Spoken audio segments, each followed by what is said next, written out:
Hi everyone, I thought I would read you chapter 6 at home this evening. The girls are hopefully in bed, and so hopefully we won't have as many interruptions as we had last time when I read chapter 5 to you. So here goes chapter 6. How they did it, Lila never knew. They stopped only for Hamlet to drink deeply from the river, while Lila and Chulak snatched some fruit from the trees overhanging the bank. But after hours and hours of pounding and trudging and half running on blistered feet, they came to the outskirts of the city. The sun was setting. Of course, Hamlet attracted a lot of attention as soon as he was seen, because everyone knew that the white elephant had escaped. Soon, they were surrounded by a curious crowd, all trying to touch Hamlet for luck, and before they'd got anywhere near the palace, they could move no further. Lila was nearly weeping with fear and impatience. "Have they killed my father yet? Is Lalhan still alive?" she asked, but no one knew. "Move out of the way," Chulak shouted. "Clear a space, make room." But they could only move forwards an inch at a time. Chulak could feel Hamlet getting angry, and he feared he wouldn't be able to control him. He stroked the elephant's trunk to try and keep him calm. Then they heard shouts and the clash of swords from somewhere ahead, and the crowd parted at once. Word had reached the palace, and the king had sent his special and particular bodyguard to escort Hamlet back to his royal home. "About time too," said Chulak to the general in charge. "Come on, we're in a hurry. Clear the streets and stand aside." So the three of them, burnt and blistered and dusty and exhausted, were escorted into the palace by the splendidly uniformed bodyguard, who tried to look as if they'd found Hamlet all by themselves. Poor Lila's heart was beating like a bird caught in a net. "Prostrate yourselves," said the special and particular general. "Grovel, faces to the ground, especially yours, boy." They knelt on the stones of the courtyard, in the light of flaming torches, and the special and particular guard lined up to present arms as the king came in. His Majesty stood in front of them. Lila could see his golden sandals, and then her anxiety got too much for her, and she knelt up and she said in anguish, "Please, your Majesty, my father, Lalkan, you haven't, is he still alive?" The king looked down sternly. "He will die tomorrow morning," he said. "There is only one penalty for what he has done." "Oh, please, please, spare his life. It was my fault, not his at all. I ran away without telling him, and—" "Enough!" said the king, and he was so frightening that she stopped just like that. Then he turned to Chulak. "Who are you?" he said. Chulak got up at once, but before he could begin to speak, a special and particular guard force forced him down again. "I'm Chulak, your Majesty," he said. "Can I look up? It's not easy to speak with a foot on my neck." The king nodded, and the guard stood back. Chulak knelt up beside Lila and said, "That's better. You see, your Majesty, I'm the elephant's special and particular groom, in a manner of speaking. He's a delicate beast, and if he's handled wrong, there's no end of trouble. And as soon as I found out he'd escaped, I set off at once. Your Majesty, I swam across the river, and I climbed mountains and fought my way through the jungle, and—" Suddenly all the breath was knocked out from Chulak's body, and he sprawled on the ground again. Something soft had knocked him in the middle of his back, and he knew it was Hamlet's trunk.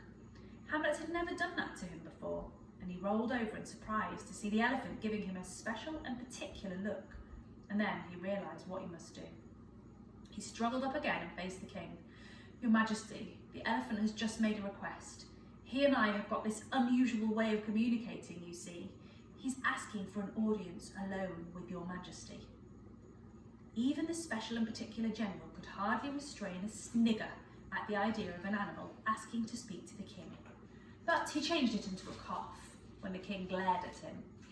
"Alone?" the king said to Chulak. "Yes, your Majesty."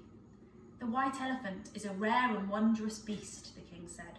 "For his sake, I shall grant his request. And if it turns out that you are playing a joke on me, you may be certain that tomorrow morning you will have very little to laugh about. General, take these two outside and leave me alone with the elephant." The guards hauled Lila and Chulak out of the courtyard and into the kitchen compound, where the smell of grilling meat and spices reminded them both that they hadn't eaten for 24 hours. "Don't worry," said Chulak. "Hamlet will explain everything." "Is he going to talk to the king then? I thought his talking was a great secret. These are special and particular circumstances. Oh, that rice, oh, that plum sauce, oh, the smell of those spices. And even Lila's fear couldn't prevent her mouth from watering. She was so hungry. And then they waited. Minutes went by, and more minutes, and poor Lila was so stiff and tired she nearly fell asleep standing up, as worried as she was. Finally, there was a stir of movement by the door. "Prisoners!" barked the general. "Fall in and follow me." 2 lines of guardsmen, all stamping proudly, with Chulak and Lila between them, followed the general back to the courtyard. When they had bowed properly, the king said, "Firstly, as for you, Chulak, I am suspending my judgment. I have it on good authority that you have never sought to harm the elephant, but I am not convinced that you are the best person to look after him. You are dismissed." Chulak swallowed hard and looked at Hamlet. Then the king turned to Lila and said, "I have considered your case very carefully. It is highly unusual, and this is my decision. I shall spare the life of Lalhan, the firework maker, but only on one condition. Next week, as the whole city knows, we celebrate the festival of New Year, and I have invited the greatest artists in fireworks from all over the world to contribute to a display. Now, here is my plan.